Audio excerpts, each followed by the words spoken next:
Hey, what's up, everybody? Okay, so this one's on how I was having panic attacks like crazy, and I didn't know why. And well, I had started TRT like 3 years ago, and everything was fine. And then I got scared into the whole staying away from aromatase inhibitors, and so I was doing daily injections, but it didn't matter. Like, because Derek was like, "Oh yeah, if you do the micro dosing every day, then you don't even need one." Okay, well, I did.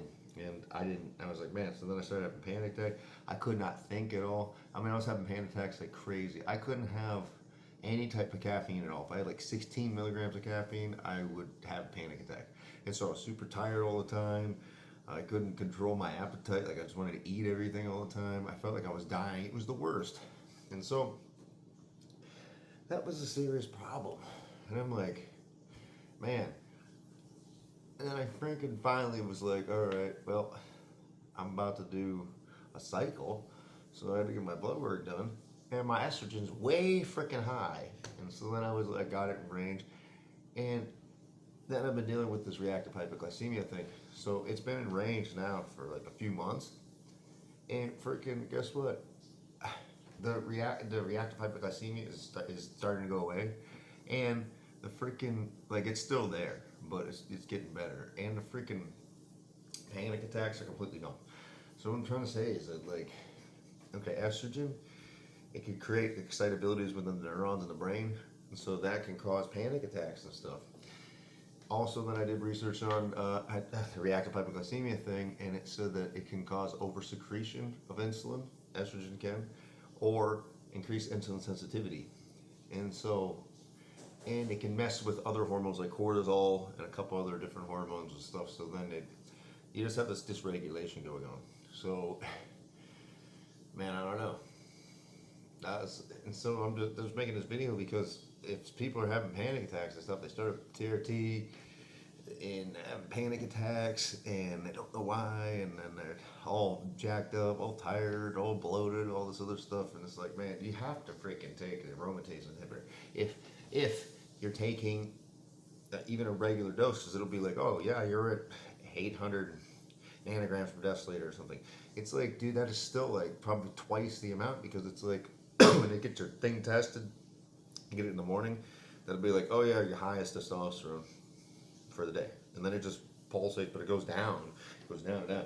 But if you're on DRT, it's constantly at 800. If that's where your number is, I'm just throwing a number out there. So it's like even that. So if you're gonna have more testosterone going in your body's gonna aromatize the same way it would with a regular amount of testosterone. So you're gonna have extra estrogen. It's like you gotta take the aromatase inhibitor. Like, I don't know. Like, at least I do. But I'm telling you, it was terrible. It was freaking terrible. It was the worst. And I was like, what the hell's going on? And so, yeah, this cycle has helped me a lot with at least that, you know what I'm saying? So, but yeah, so that's a little bit of information for you. It might be of use.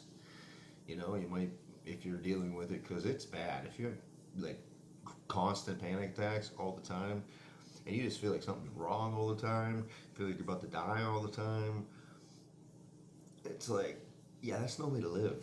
There's no freaking way to live. And so this might be helpful, but it took me a while to figure it out, and then I had to avoid caffeine at all. I mean, even sometimes when I'd be working out, I'd be going hard, the adrenaline would be releasing, and I'd have to like stop.